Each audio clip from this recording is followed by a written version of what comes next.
Ukraine से युद्ध करने वाले रूस को इस ब्यूटी क्वीन ने सिखा दिया सबक। पुतिन को पछतावा हो रहा है कि यूक्रेन से लड़कर गलती कर दी और ये गलती रूस को बहुत भारी पड़ने वाली है।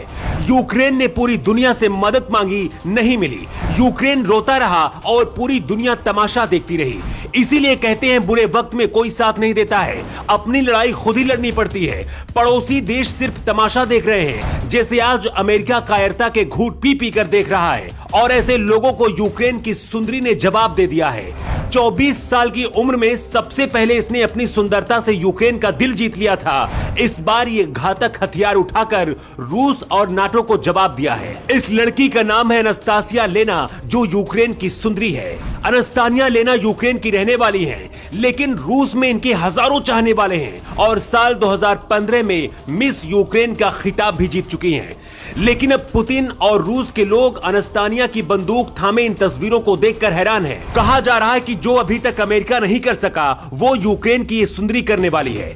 2015 में जब ये 24 साल की थी, तब इसने मिस यूक्रेन का खिताब जीता था। शोहरत बढ़ने के साथ इनके चाहने वाले भी बढ़े और आज रूस में भी इनके बहुत सारे चाहने वाले हैं। युद्ध में लड़ रहे सैनिक भी कहा जा रहा है कि सुंदरी के दीवाने हैं और इनकी अदाओं पर मरते हैं। इसीलिए रूस की सेना में विद्रोह होने का भी डर है। अनस्तासिया ने खुलकर ऐलान कर दिया है कि अब वो हथियार उठा चुकी हैं और रूस को जवाब देंगी। ऐसा पहला मौका नहीं है, इससे पहले भी इनकी तस्वीरें हथियारों के साथ सामने आती रही हैं। लेकिन अब देश के आत्मसम्मान के खातिर सर पर कफन बांधकर उतर चुकी हैं जंग के मैदान पर।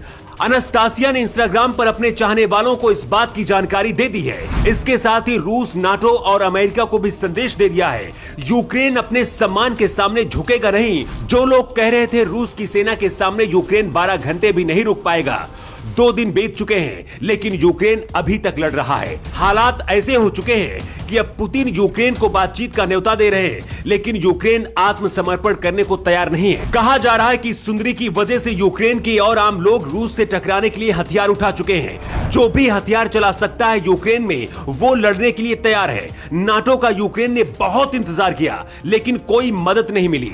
रूस की इस खूबसूरत जाबाज मॉडल ने कहा है कि अब नाटो को भी यूक्रेन में ट्रेनिंग लेनी चाहिए। राष्ट्रपति व्लादिमीर पुतिन के लिए किसी झटके से कम नहीं है, क्योंकि पुतिन को लग रहा था कि यूक्रेन में हमला करके कुछ घंटे में ही कब्जा कर लेगा, लेकिन अभी तक ऐसा नहीं हो पाया है। और अब तो ऐसा लगने लगा है कि ये हो भी नहीं पाएगा, क्योंकि अब यूक्रेन के आम लोगों ने भी हथियार उठा लिए हैं। पूरी दुनिया आर्थिक प्रतिबंध लगाकर रूस को कमजोर कर रही है। इसके साथ ही रूसी सेना के जवान भी इस युद्ध में मारे जा रहे हैं। युद्ध खत्म होने के बाद रूस की जनता इसका हिसाब पुतिन से मांगेगी। पुतिन को शायद ये समझ आने लगा है, लेकिन लगता है कि अब बहुत देर हो चुकी है। वैसे आपको क्या लगता है, क्या यूक्रेन को अब हार मान लेनी चाहिए, या फिर जिस तरह से इस मॉडल के साथ साथ यूक्रेन के आम नागरिकों ने भी हथियार उठा लिए हैं, इनके सहारे युद्ध आगे लड़ते रहना चाहिए यूक्रेन को? आप अपना जवाब कमेंट बॉक्स में दे सकते हैं। न्यू टाइम्स के लिए ब्यूरो रिपोर्ट।